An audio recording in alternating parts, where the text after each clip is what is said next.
All right. So now we're going to jump into the case study about Gabriel Fernandez, and we're going to walk through adverse childhood experiences, toxic stress, and really resilience as well. However, unfortunately, in his case, as you already know, you know, resilience couldn't save him because so many other systems failed him. So this is Gabriel Fernandez. He was born to a mama who agreed upon his birth to give him to his uncle and his uncle's partner to raise as their own baby. And you can see here he is being in the family of this gay couple, and he loved his uncles and he loved his grandma. And so this is how Gabriel Fernandez's life started. He was born into a family. His mom really did not want to raise another child or incorporate another child into her immediate family. And so there was an agreement made with the uncles to raise Gabriel as their own. So when a person experiences acute and chronic stress, or chronic stress, I should say. Acute stress is an event that happens that's like, la, la, la, la, la, I'm going along with my life. Boom, there's a car accident. I have an alarm system go off. This is acute stress. We're panicked. We have to deal with the situation, and it's scary and it's horrifying. And, we probably had a moment of almost, losing our memory. And then boom, after the situation subsides, we're back to homeostasis and relaxation, and we can go on. So that's an event of acute stress. Chronic stress, as you can see by the line drawn, it's this up, down, up, down. You're having these car accidents all over the place. Like there's no way to predict them. They come out of nowhere and they activate our stress response system in ways that we're like, whoa, what the heck? Where did that come from? So we never get a chance to come back down to calm because we're constantly being reactivated by another event that is incredibly stressful. So that's the difference between an acute stress versus a chronic stress. And you can imagine that chronic stress is much, much more harmful and destructive to our system, our physical and our mental health, because we have no way of predicting it. We have no way of managing it or dealing with it, and we get no reprieve. We get no moments of relaxation from it, because as soon as we start to come down from the stress or the event, there's another one coming right behind it that we don't necessarily see. Unfortunately, this is the experience of precious little Gabriel Fernandez's life. He starts out his life really in pretty good relational circumstances with his grandmother. He has a very close relationship with his grandmother. This is actually a picture of him with his father, who he also adores. However, his father was incarcerated when he was a baby. And you could see from the pictures with his uncle, I didn't point it out, but you can look back. The picture where Gabriel is a baby and he's being held by one of his uncles and the other uncle is present, the baby has a very relaxed stature. He's not tensed up, and he's happy. He doesn't have fear in his body messaging when he's in that relationship, when he's in the relationship with those two particular people. So that tells us that he has a stable, loving relationship. We don't know what goes on every minute of every single day. However, the way the baby sits in the arms can tell us a whole lot about the relationship the baby has with a particular person. If they're tightened up, if they're looking away, if they're wincing in any way, Or if they're just la la la, I'm a happy baby, which is what he looks like in that picture, as well as even when he's a little bit older, it tells us a lot about the relationship. And remember, one loving, attuned relationship can be the difference between a highly resilient child growing up or a highly resilient person and a person who has no resilience. So, one of the things we do know about Gabriel Fernandez, or I would say for sure, is that Gabriel Fernandez was a highly resilient child. However, and I'm going to say this over and over again through this segment, his resilience was completely exploited by all the people in the path who should have been able to help him. So, Gabriel had a very, very high ACE score at the time of his death, 8 years old. He had physical abuse, extreme physical abuse, emotional abuse, complete physical neglect.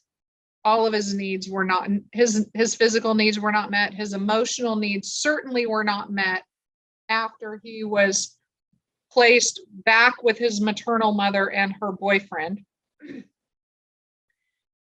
Family member suffers from mental illness. He witnessed his mother treated violently because she was in an abusive relationship. And a household member was imprisoned. So his father, who was a potential resource for him, was not available. Even though we, say things like, oh, well, he was in prison, he must be a really terrible, awful, bad guy. He maybe, look at him, has a loving relationship with this little son of his that might have been the difference between life and death for Gabriel. So we can't make giant leaps and assumptions about if there's a family member who's imprisoned, if they would have been an important person in a child's life.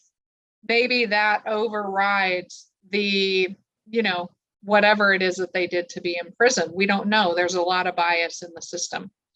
So, and I'm not saying that he didn't need to be in prison. I'm just saying that there's a lot of bias in the system. I'm just going to leave it at that. Okay. So what we do know about this ACE sequence is that when Gabriel Fernandez lived with his uncles from his infancy until his early childhood, until I think he was about 5, then he didn't have physical abuse in his life. He didn't have emotional abuse. He didn't have emotional or physical neglect. He didn't have a parent. He didn't see his mother treated violently or either of the partners in the relationship treated violently. And yes, the parent was still in prison. So that's an adverse childhood experience. And we don't know who suffered from mental illness, but it was not one of the uncles. Okay, so we're talking about Gabriel first, but I also want to bring your attention to the prosecutor in Gabriel's trial and how the long-term consequences of adverse childhood experiences can really impact the trajectory of somebody's adult life. So the prosecutor in Gabriel's trial shared his experience of physical abuse growing up at the hands of his father. His father was physically abusive to him as a little boy. However, in the prosecutor's life, resilience did win out because he was able to overcome that adversity and heal from his trauma. And one of the ways he revealed his resilience was he chose a profession where he actually fought back against people who were physically abusive to children. And that gave him a sense of purpose and gave him a sense of meaning.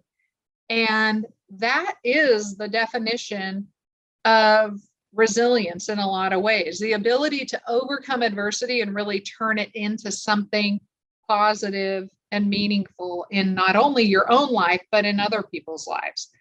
So the prosecutor in Gabriel's case was very, very dedicated and determined in getting justice for Gabriel. And I think that that has a lot to do with there being parallels in terms of abuse, even though Gabriel's abuse situation was beyond pale. I mean, like this off the chart in terms of trauma and in terms of just over the top and egregious. So, all right, I'm going to connect these two more as we go forward. I also want to share with you that I believe that Gabriel also had a lot of resilience. He had a lot of insight that what was going on with him was wrong and bad. He had a lot of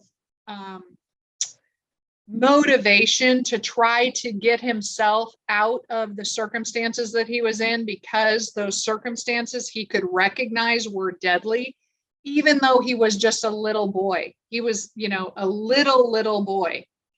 So even though ultimately Gabriel didn't survive his injuries, he toxic stress, he lived in a toxic, stressful environment once he was returned to his biological mother. He didn't have a lack of critical life nurturing in his infancy and early childhood. What we can question, though, is did the mother and the boyfriend have a lack of early life nurturing, which allowed them to be this abusive and unresponsive to this particular, her child? What about chaotic and cognitively impoverished environments? Well, we know from Gabriel that he did well we know from Gabriel's teachers and his school records that he did well in school. Even so, his early experiences were probably not chaotic when he lived with his uncles and spent time with his grandmother and other family members. However, when he lived with his biological mother and the boyfriend, his life became completely chaotic. It became completely cognitively impoverished. If you watch the documentary, you'll see that he's kept in a very small box, locked, with no food, no light, no interaction. And so that is a highly toxic, stressful environment, obviously. But he has resilience because he didn't have that experience before. So he has sort of a plan, a template for what predictable and consistent loving relationships look like, because that's how he lived with his uncles.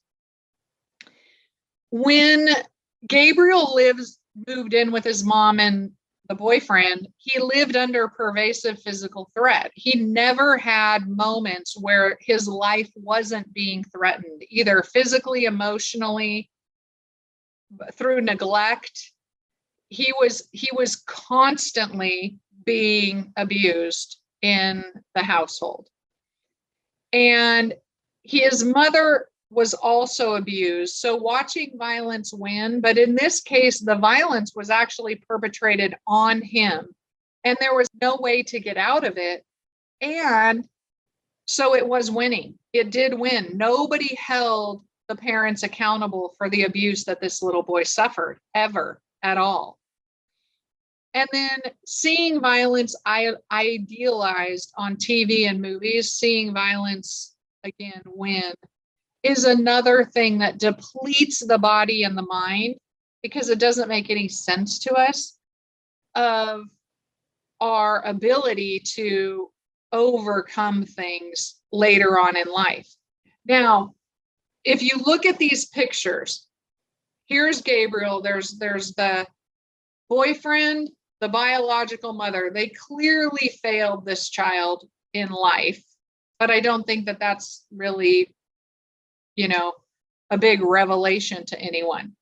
What is a revelation to me, and I'm sure it is to lots of people, at school, Gabriel actually, it was around Mother's Day, and he created this series of pictures where he's saying, it's a Mother's Day card, And you can see his hair is gone. He has bruises on his face.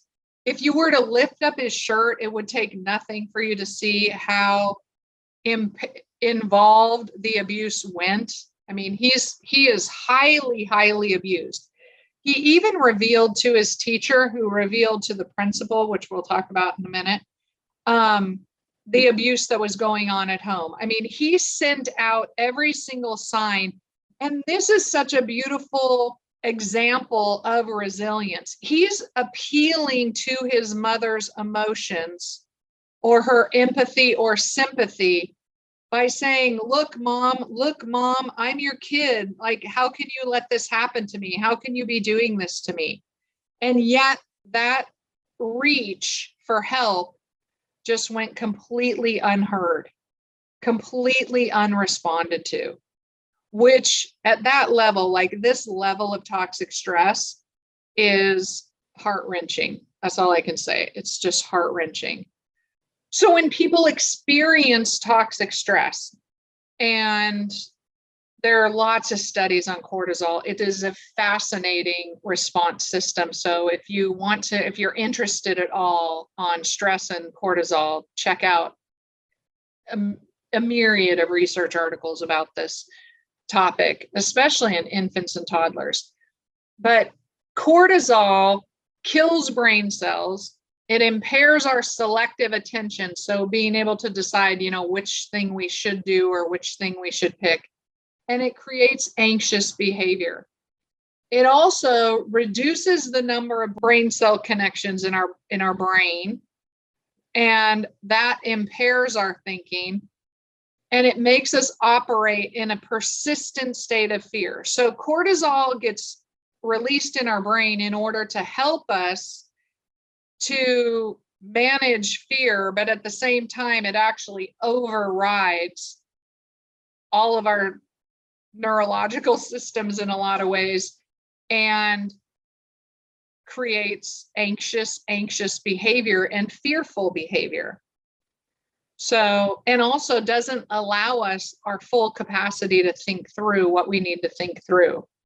So we'll think about when you're feeling stress and you're like, I'm so overwhelmed, I lost my keys. Well, that's probably cortisol in your brain interfering with your thinking.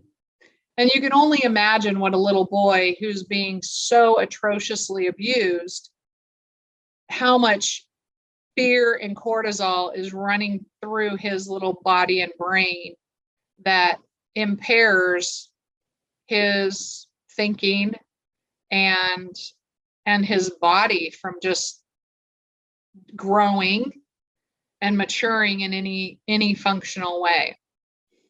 So one of the things that I predict in the future is that we're going to use the thymus gland, which is lit up in that picture right there, as a predictor or a diagnoser of abused and neglected children. Because one of the things that we know, we have correlated research that shows us when the thymus gland in childhood is smaller than it should be, that reveals abuse and neglect in children. So the weight of the thymus gland is an indicator of abuse and neglect in children. So if we can measure the thymus gland and see that it's significantly smaller than it should be, then we can say to ourselves, wait a second, something's going on here. We need to explore this more deeply. And we can have an actual physical piece of evidence that points to the maltreatment of a child. And that could lead to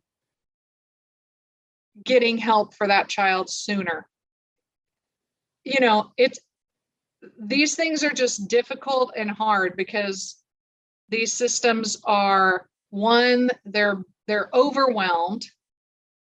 They're at times built on faulty information, and they require the integration of lots of different systems into the same situation, which we know in a lot of cases just doesn't work very well. But I do think that we're finding as we grow, we're learning that diagnosing can happen from a physical standpoint rather than just a social or a reporting standpoint for abuse and neglect. And in this case, Gabriel's thymus was extremely small, which was revealed in autopsy for his age. Okay, this is a hard slide to look at. The blue picture with all the markings on it show all the places that little Gabriel had abrasions and injuries, new and old, from abuse. That's a lot of marks for a little boy. This is the little boy's sweet face. And the system completely failed this kiddo. There's just no way around it. Completely failed him. And he died as a consequence of his abuse and neglect and the lack of intervention by our systems to take care of our youngest citizens. So with that, we're going to move into looking at the guiding principles of trauma-informed care and where and how they failed Gabriel as we go through them. So the first principle of guiding informed care is safety. We need to ensure that children and infants have a safe place to be. Anybody who, when we're working in a trauma-informed space, we need to ensure safety. The uncles who raised Gabriel were safe people for Gabriel. So right off the bat, my question is, why did we remove Gabriel from the safe and loving family that he knew? Failed. We failed his safety needs. Trust and transparency. Gabriel had a loving, trusting relationship with his uncles and his grandmother. This was known. This was not a mystery. We can see it revealed in pictures. It's revealed in stories. It's revealed in the other relationships within the families. So why didn't we trust and look at the transparency of the situation in order to keep Gabriel safe from this highly, highly volatile, abusive couple who ultimately ended up abusing, neglecting, and killing Gabriel? Failed. We failed at trust and transparency, at letting people know that, hey, this is not a good situation. There had to be clues that the parents and other people in the family and the community knew that these substitute parents, the biological mother and the boyfriend, were physically, emotionally, and neglectfully abusing Gabriel. All right, what about support agencies? We say, oh yeah, we have a child protective services and support systems in place in order to ensure the safety and well-being of our children and other people as well. Social services, judicial and legal services, educational systems, mandated reporters, all of these systems of support completely failed Gabriel from escaping the toxic stress and adverse childhood experiences, of which he experienced 8 by the time he was 8 years old and dead. It's terrible. It's just a horrible, horrible thing to realize that our support systems that are meant to support each other as well as the person completely failed. There's the place in the social workers falsified documents. The police officers who went to check in on the calls of abuse against Gabriel never even walked into the house to check where is Gabriel, to find him, to check in on him. the teacher who reported the abuse, because here it was unfolding right before her eyes in her classroom. She told the principal, but she never was able to get any help or support for getting Gabriel help or support. So all of these systems that are in place to help children, we seem to prioritize the parental rights over the child's well-being, which I think is ironic as well as horrible. So, so we failed. We failed in the support of Gabriel. All right. Collaboration and mutuality. This is where we work together. We have networks of care that work together to meet the needs to support children and families as life stressors happen, so we don't get into these circumstances where there's an over response or an overreaction that cause injury or death. So clearly, one, the systems that were supposed to be in place collaborating for the safety and well-being of community members were not in place. The police didn't talk to the social workers. The social workers were falsifying documents. There was a guard who went to report this little boy's injuries on a Friday evening and said, you know, something is really, really wrong here. And the people in the CPS department didn't follow through because it was a Friday evening and they were just, you know, wanted to go home and didn't want to get involved in a big report at that point. And so we have to have collaboration. We have to have collaboration in order to help somebody or groups of people navigate these life stressors that happen. I mean, they're going to happen. And when we don't do that, there are dire consequences and sometimes even death. It's so unfortunate, but we know that we have to have hardy systems of support for young children, because the likelihood of a child to die before the age of 5, the place that it's most likely to happen is at the hands of a parent or a boyfriend or girlfriend of the parent. So that's pretty frightening to know that the least safe place for a child under the age of 5, or the most likely place for a child under the age of 5 to die, is at the hands of their parent or their parent's partner. And then empowered voice and choice. Do any of us think for one moment that Gabriel would had an empowered voice or a choice in what happened to him? No, he's 8 years old. He said it over and over and over again. I want to go to my grandma's house. I want to go to my grandmother's house. I want to go to her house. He told his teacher what was happening. These are all signs of resilience. However, nobody supported his voice or his choice. His teacher told the principal. Again, nobody responded. Social workers in the case falsified records in order to just get their job done. And law enforcement did not ever investigate, didn't ever go into the household and ask, where's Gabriel? How's Gabriel? Where does he sleep? What does he eat? Where is he right now?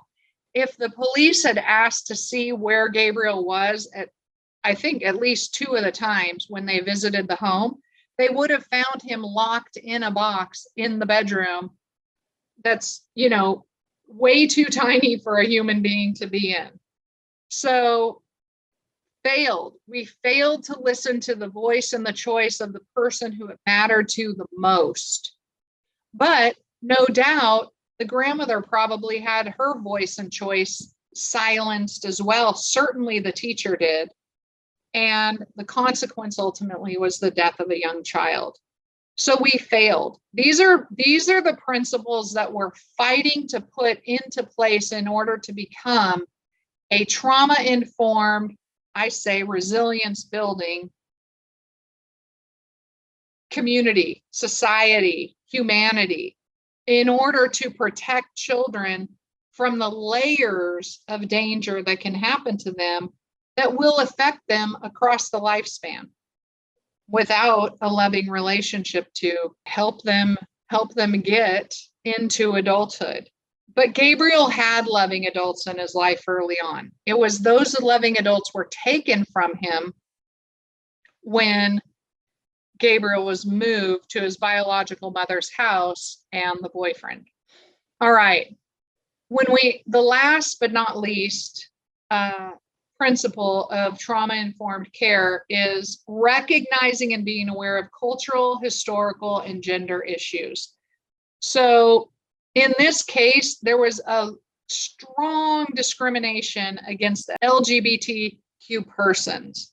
Gabriel's uncles were told that two men should not be raising a child. They shouldn't be raising Gabriel. And that was one of the reasons that Gabriel was removed from them. And so that reveals right in and of itself that there's a bias, there's a discrimination, there's a discrimination against the LGBT population and persons about parenting, even though they provided loving care for Gabriel and he clearly was doing well. The other side of that is that Gabriel, there's in the records, was ruthlessly beaten for being gay. So Gabriel, for some reason, the stepfather, the mother, they would say to him, you know, you're gay, and beat him for being gay. And that also reveals a cultural discrimination against the LGBT community. And so what we recognize here is that we need more awareness, we need more accountability, we need more equity in terms of recognizing marginalized groups as equitable parents and partners for children when the biological parent or other people when the biological parent isn't available to take on that responsibility. So that happened, but these uncles, even though they had been the primary source of parenting for Gabriel, had no rights to keep him in their custody because they were, one, not the biological parent, and two, because they suffered from being part of a marginalized community. So failed in terms of recognizing the importance of being sensitive to cultural, historical, and gender differences in our world. All right, that is a wrap. And what I want to say is we just walked through the guiding principles of trauma-informed care. In Gabriel's case, it was a disastrous failure. And following the Gabriel Fernandez case, about not very long after, another little boy was ruthlessly beaten for also being quote unquote gay. He was maybe 6. And in the same town, similar circumstances, but also very different. But that tells us that we have work to do in implementing the guiding principles of understanding trauma-informed care and ensuring that they're in place as a scaffolding safety net for young people to be able to get to the other side of survival and resiliency, especially if they're living in abuse and neglect environments. So just taking children away or moving children to places where they have no loving, connected relationship is not the answer.